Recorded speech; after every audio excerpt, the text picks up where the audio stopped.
Welcome to মিনালস study zone. আজকে আরো একটা নতুন গুরুত্বপূর্ণ চ্যাপ্টার নিয়ে আলোচনা করব, যেটা হচ্ছে রসায়নের, অর্থাৎ নবম ও দশম শ্রেণীর রসায়নের 11 নম্বর অধ্যায় খনিজ সম্পদ জীবাশ্ম। এই চ্যাপ্টারটা তোমাদের জন্য খুবই গুরুত্বপূর্ণ একটা চ্যাপ্টার। এটা দেখা গেছে প্রত্যেক পরীক্ষায় একটা তো মিনিমাম সৃজনশীল থাকে, দুইটাও থাকতে পারে। তাহলে এই চ্যাপ্টারটা এমনিতে একটু ক্রিটিক্যাল চ্যাপ্টার, এই কারণে তোমাদের এই চ্যাপ্টারটা একটু মনোযোগ সহকারে দেখতে হবে। শুধু সময় বাঁচানোর জন্য যদি দ্রুত গতিতে দেখে শেষ করো তাহলে কিছুই বুঝতে পারবে না। এই জন্য ধৈর্য সহকারে ধারাবাহিকভাবে যে ক্লাসগুলি দেওয়া থাকবে এই ক্লাসগুলি তোমরা ফলো করবে। আশা করি অধ্যায় শেষে আমি তোমাদেরকে শিখাতে সক্ষম হব। চলো শুরু করা যাক। এখন আমরা আলোচনা করব জৈব যৌগ হাইড্রোকার্বন নিয়ে। আসলে জৈব যৌগটা কি? জৈব যৌগটা হচ্ছে হাইড্রোকার্বন ও হাইড্রোকার্বন থেকে উদ্ভূত যৌগসমূহকে জৈব যৌগ বলে। তাহলে এখানে হাইড্রোকার্বনটা কি? হাইড্রোজেন ও কার্বনের যৌগসমূহকে হাইড্রোকার্বন বলবো। আর হাইড্রোকার্বন থেকে উদ্ভূত যৌগসমূহ কি? হাইড্রোকার্বন থেকে উদ্ভূত যৌগ মানে হচ্ছে কার্বন হাইড্রোজেন ছাড়াও অন্যান্য মৌল থাকতে পারে। তাহলে অর্থাৎ হাইড্রোকার্বন থেকে নতুন করে কোনো যৌগ সৃষ্টি হলে সেটা হচ্ছে হাইড্রোকার্বনের উদ্ভূত যৌগ। তাহলে জৈব যৌগের সংজ্ঞাটা আমি আরেকবার একটু বলছি, যে হাইড্রোকার্বন ও হাইড্রোকার্বন থেকে উদ্ভূত যৌগসমূহকে জৈব যৌগ বলে। অনেকে কার্বনের যৌগসমূহকে জৈব যৌগ বলে। আসলে কার্বন আছে এমন কিছু যৌগ জৈব যৌগ বলা যায় না, যেগুলিকে অজৈব রসায়নে আলোচনা করা হয়। তাহলে আমরা একটু পরে আলোচনা করব ওটা। এখন দেখো, জৈব যৌগের মধ্যে carbon, hydrogen, oxygen, nitrogen, sulphur, phosphorus ইত্যাদি থাকবে। হাইড্রোকার্বনের মধ্যে কি থাকবে? শুধুমাত্র কার্বন আর হাইড্রোজেন থাকবে। তাহলে এখান থেকে একটা কোশ্চেন আমরা বলতে পারি, সকল হাইড্রোকার্বনই জৈব যৌগ, কিন্তু সকল জৈব যৌগ হাইড্রোকার্বন নয়। এই কথাটার উত্তর কি দেওয়া যাবে না সহজেই? তোমরা প্রথমে জৈব যৌগের সংজ্ঞা দিবা এবং হাইড্রোকার্বনের সংজ্ঞা দিবা। জৈব যৌগের সংজ্ঞা দেওয়ার পরে বলবা যে কার্বন, হাইড্রোজেন ছাড়াও এখানে অন্যান্য মৌল থাকে, এই মৌলগুলির কথা বলবা। আর হাইড্রোকার্বনের মধ্যে শুধুমাত্র কি থাকবে? কার্বন আর হাইড্রোজেন। দেখো, এটা হচ্ছে CH4, CH4।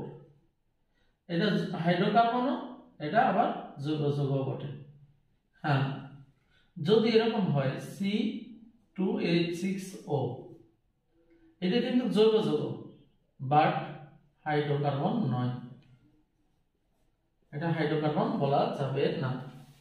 তাহলে এই দুইটাকে আমরা হাইড্রোকার্বন বলতে পারি, জৈব যৌগ বলতে পারি, কারণ এটাও কার্বন আর হাইড্রোজেন দিয়ে গঠিত, এটাও কার্বন আর হাইড্রোজেন দিয়ে গঠিত। কিন্তু এটাতে দেখা গেছে যে হাইড্রোজেন আর কার্বন না, শুধু এখানে অক্সিজেনও আছে, এই জন্য এটা হাইড্রোকার্বন নয়, বাট এটা জৈব যৌগ। আশা করি জৈব যৌগ এবং হাইড্রোকার্বনটা বুঝতে পারছো। এখন দেখো, অজৈব যৌগ। অজৈব যৌগ কোনগুলি? যেগুলি দেখা গেছে যে জৈব যৌগের মধ্যে পড়ে না, অর্থাৎ কার্বন মৌল ছাড়া অন্য সকল মৌল দ্বারা গঠিত যৌগসমূহকে আমরা অজৈব যৌগ বলে থাকি। তারপরেও কিছু কার্বনযুক্ত যৌগকে আমরা অজৈব রসায়নে আলোচনা করি। এটা একটু খেয়াল করো। অজৈব যৌগ, অজৈব যৌগ 1 নম্বরে কার্বনবিহীন যৌগ, এটা অজৈব যৌগ। 2 নম্বরে কার্বনের অক্সাইড সমূহ। দেখো, কার্বন আছে, বাট এদেরকে আমরা অজৈব রসায়নে আলোচনা করব। 3 নম্বরে সায়ানাইড সমূহ। তাহলে এখানে অ্যামোনিয়াম সায়ানাইড। খেয়াল করো 4 নম্বর সায়ানেট সমূহ, সায়ানেট সমূহ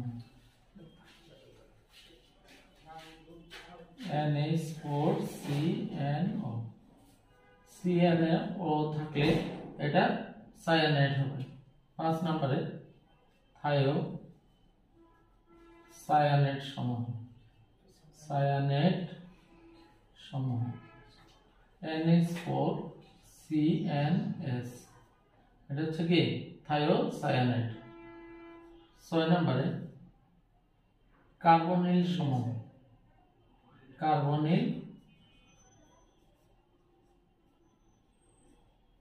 সমূহ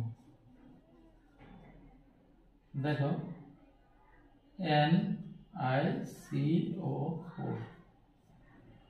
এছাড়াও আরো একটা লিখতে পারি আমরা 7 নম্বরে কার্বনের অক্সাইড সমূহের জাতক, কার্বনের অক্সাইড সমূহের জাতক, জাতক এটা যেমন ক্যালসিয়াম কার্বনেট।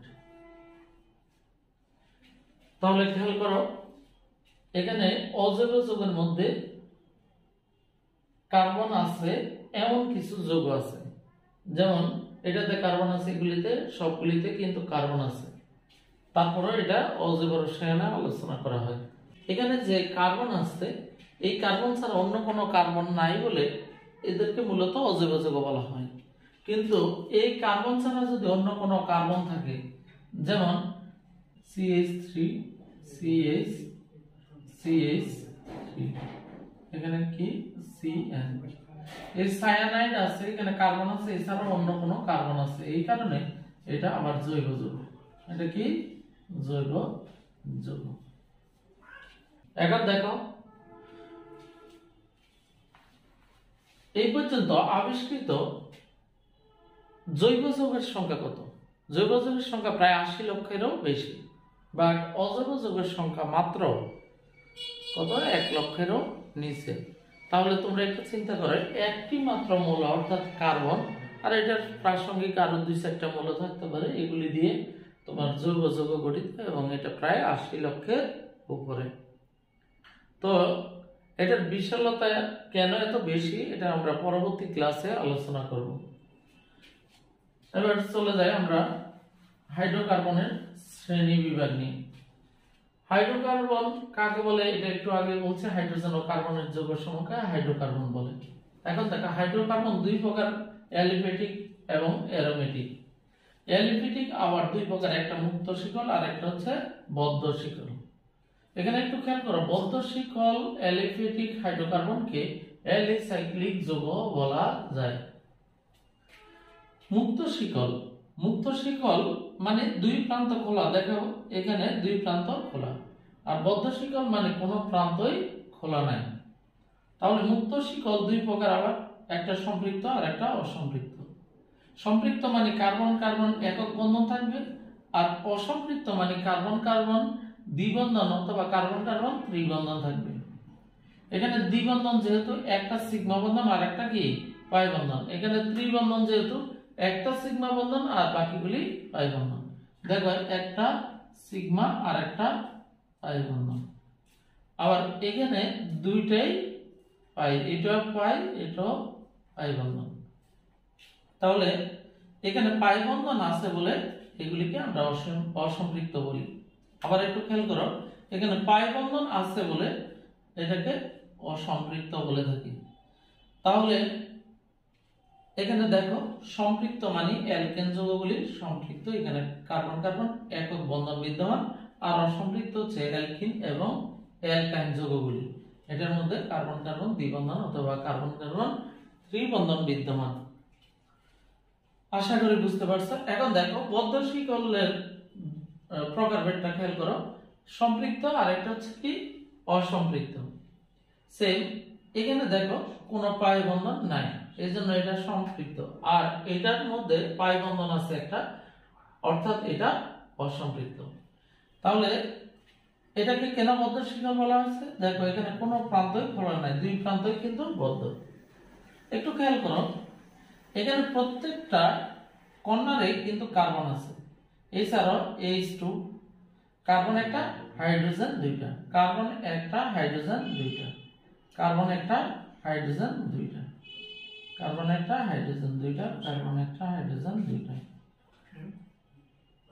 হ্যাঁ প্লিজ খেয়াল করো, এখানে যে কার্বন আছে কার্বনের সাথে দুইটা করে কেন হাইড্রোজেন, তোমরা এটা মাথায় রাখবা। জৈব যৌগের মধ্যে কার্বনের যোজনী 4 হবে।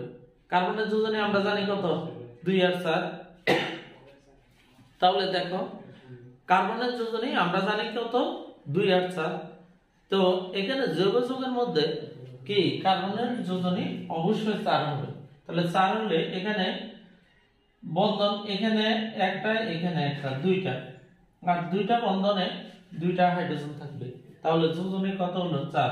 এই যৌগের ক্ষেত্রে পাই বন্ধন আছে বলে এটা অসম্পৃক্ত যৌগ, এবং এটার কর্নারে, এই কর্নারে কিন্তু CH আছে, এই কর্নারে কি আছে, CH2, আবার এই কর্নারে CH2, এই কর্নারে আছে CH।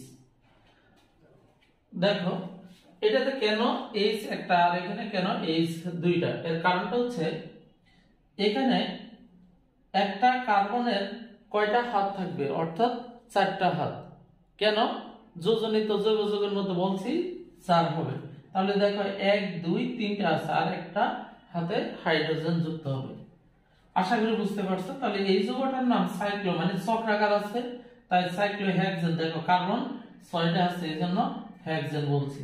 আবার সাইক্লোবিউটিন, এটাতে দ্বিবন্ধন আছে, আবার কার্বন 4টা আছে, এজন্য সাইক্লোবিউটিন, ইন যুক্ত আর এখানে এন যুক্ত। পরবর্তী ক্লাসগুলি করলে এই জিনিসগুলি ক্লিয়ার হবে, কখন এন হবে, কখন ইন হবে, কখন আইন হবে। তাহলে আশা করি অ্যালিফেটিক যৌগগুলি বুঝতে পারছো। অ্যালিফেটিক যৌগ মূলত 2 ধরনের, একটা মুক্ত শিকল আর একটা বদ্ধ শিকল। মুক্ত শিকলগুলির প্রকারভেদ ক্লিয়ার, এবং বদ্ধ শিকলের প্রকারভেদটাও ক্লিয়ার হয়ে গেল। এখন দেখো আমরা অ্যারোমেটিক যৌগটা যদি বুঝাইতে পারি তাহলে দেখি এগুলি আরো ক্লিয়ার হবে।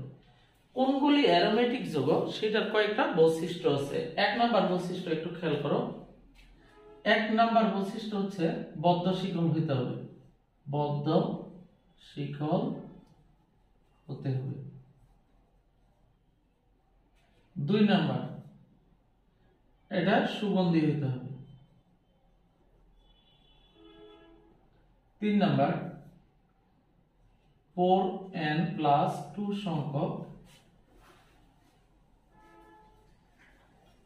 সঞ্চরণশীল পাই ইলেকট্রন থাকতে হবে। সঞ্চরণশীল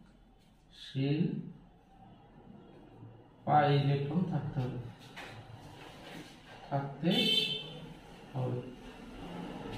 4 নাম্বার একান্ত দ্বিবন্ধন থাকতে হবে। একান্ত দ্বিবন্ধন থাকতে হবে।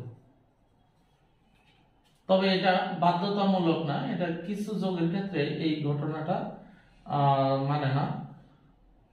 এখন দেখো বিশেষ দ্রষ্টব্য, 5 থেকে 7 তলীয় হলে n = 1 হবে।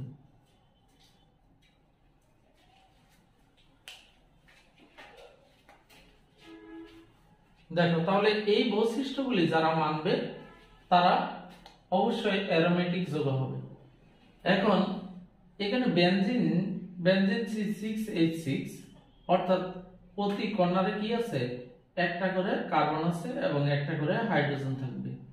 তোমরা যোজনী মিলানোর জন্য যা হাইড্রোজেন দেওয়া লাগবে ততটাই দিবে।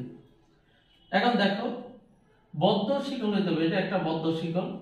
এটা কিন্তু সুগন্ধি, এটা হয়তো আমরা বাইরে থেকে কিন্তু বুঝতে পারি না যে এটা সুগন্ধি কিনা, কিন্তু মানে এই যে চিত্র থেকে বোঝা যায় না, কিন্তু এটা আসলে সুগন্ধি। বেনজিনটা যদি তুমি পাও কখনো তাহলে দেখবে যে এটা সুগন্ধি। বিশেষত সাবানগুলির মধ্যে এই অ্যারোমেটিক যৌগগুলি ইউজ করা হয়, এজন্য সাবান কি সুগন্ধি হয়। এখন দেখো 3 নাম্বারে এখানে 4n+2 সংখ্যক সঞ্চরণশীল পাই ইলেকট্রন থাকতে হবে, এটা হচ্ছে মেইন শর্ত। তাহলে 4n প্লাস 2 সংখ্যক। দেখো এটার জন্য আমরা যদি এখানে লিখি তাহলে 4n প্লাস 2 সংখ্যক অর্থাৎ 4 ইনটু এখানে একটা চক্র কেন বলছি 5 থেকে 7 তলীয় বলে। এখানে কয় তলীয় আছে 1 2 3 4 5 6 6 তলীয়। এই কারণে এটার 1 n এর মান কত হবে 1 প্লাস 2 4 কে 4 4 আর 2 6 অর্থাৎ 6টি পাই ইলেকট্রন বিদ্যমান। এখন দেখো 6টি পাই ইলেকট্রন বিদ্যমান থাকলে এটা অ্যারোমেটিক যৌগ বলতে পারবো। তাহলে এখানে দেখো পাই বন্ধন আছে 3টা, তাহলে 3 দুগুণে কত 6টা। একটা বন্ধনে আমরা জানি যে কয়টা ইলেকট্রন 2টা ইলেকট্রন, তাহলে এখানে 3 দুগুণে 6টা পাই ইলেকট্রন আছে। দেখো এত সংখ্যক পাই ইলেকট্রন আছে, বাট এখানে সঞ্চরণশীল কিনা এটা আমাদেরকে বুঝতে হবে।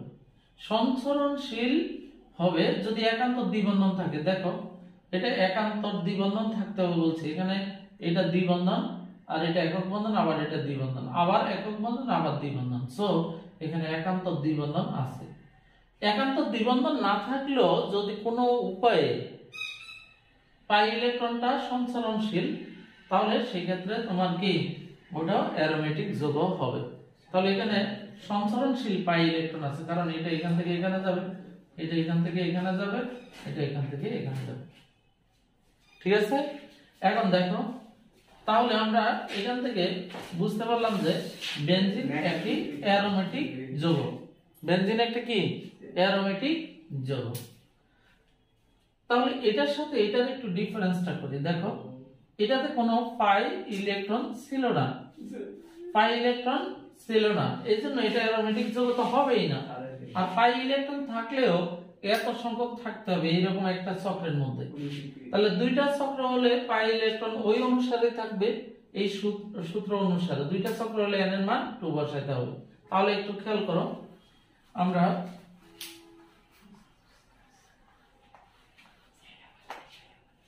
কি ন্যাপথালিন সম্পর্কে একটু আলোচনা করি। ন্যাপথালিনের সংকেতটা খেয়াল করো।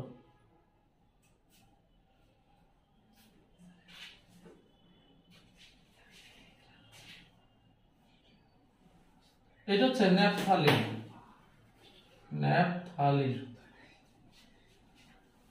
দেখো ন্যাপথালিনের সংকেত কার্বন 10টা, হাইড্রোজেন হবে 8টা। কেন 10টা কর্নারে 10টা কার্বন আছে আর এই কর্নার দুইটাতে হাইড্রোজেন থাকবে না।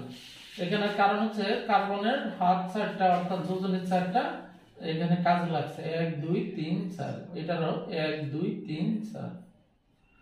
তাই এই কর্নারগুলিতে হাইড্রোজেন আছে, এখানে দুইটাতে নাই, এই কারণেই কার্বন 10H8। তাহলে এটা ন্যাপথালিন যৌগ। এটা কি যৌগ? ন্যাপথালিন যৌগ। এখন দেখো এই ন্যাপথালিন যৌগটা অ্যারোমেটিক যৌগ কিনা সেটা আমরা 4n+2 সূত্র থেকে বের করি। 4 ইনটু এরকম চক্র কয়টা? 2টা, তাই 2 বসাবো। 2 ইকুয়াল 4 দুগুণে 8, 8 আর 2 10। তাহলে 10টা পাই ইলেকট্রন আছে কিনা দেখো, 1 2 3 4 5টা পাই বন্ধন, তাই এটা 5 দুগুণে কত 10টা পাই ইলেকট্রন বিদ্যমান। এবং একান্তর দ্বিবন্ধন আছে বলে এটা সঞ্চরণশীল পাই ইলেকট্রন বিদ্যমান, এই কারণে এটা একটা অ্যারোমেটিক যৌগ। তাহলে এটা একটা অ্যারোমেটিক যৌগ। এখন দেখো আমরা আরো দুই একটা যৌগ নিয়ে আলোচনা করি। যেমন অ্যানথ্রাসিন হলে অ্যানথ্রাসিনের ক্ষেত্রে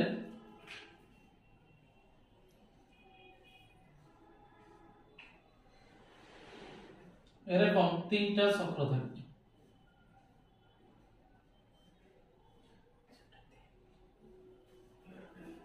কয়টা চক্র? 3টা চক্র। এটার নাম অ্যানথ্রাসিন।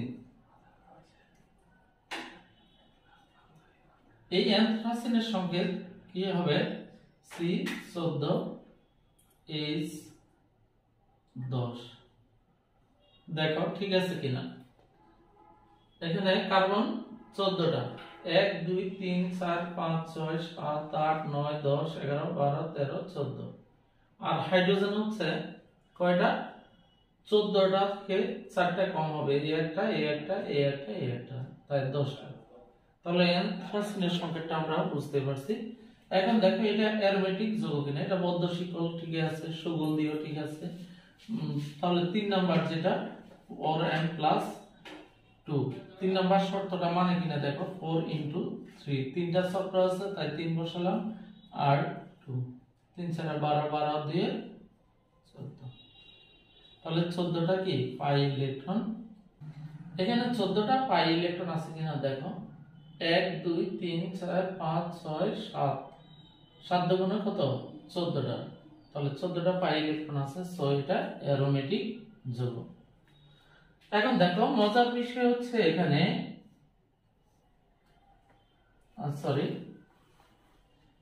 এরকম যদি একটা যৌগ দেওয়া থাকে, এটা অ্যারোমেটিক নয়, আবার এটা অ্যারোমেটিক। দেখো কেন, এর কারণটা হচ্ছে এটা 4n+2 সংখ্যক নিয়ম মানে, অর্থাৎ 4 into 0 হবে +2, এখানে কত দাঁড়ায় 2, এটাতে 2 আছে, তাহলে এটাতেও তো দুইটি থাকার কথা। এখানে দেখো দুইটি পাই ইলেকট্রন আছে, এখানেও দুইটি আছে, একটা পাই বন্ধনে দুইটি আছে, তাহলে এটাও অ্যারোমেটিক হওয়ার কথা, কিন্তু অ্যারোমেটিক নয়, কারণ হচ্ছে এটাতে সঞ্চরণশীল পাই ইলেকট্রন নাই, অর্থাৎ এখান থেকে এখানে যায় না। কিন্তু এটার ক্ষেত্রে এখানে যাবে, কারণ এখানে ইলেকট্রন শর্ট আছে, তাই এই পাই ইলেকট্রনটা এখানে গেলে এখানে প্লাস হবে, আবার এখান থেকে এখানে আসলে এখানে প্লাস হবে, অর্থাৎ কোনো না কোনো কর্নারে একটা করে ইলেকট্রন শর্ট থাকে, এজন্য পাই বন্ধনটা ঘুরতে পারে। আশা করি বুঝতে পারছো। তাহলে যে সকল যৌগ অ্যারোমেটিকের শর্তগুলি মানে তারা তো অ্যারোমেটিকই, আর এই শর্তগুলি যারা মানে না তারা কিন্তু অ্যালিফেটিক হবে। আশা করি বুঝতে পারছো। তাহলে আজকে এই পর্যন্ত।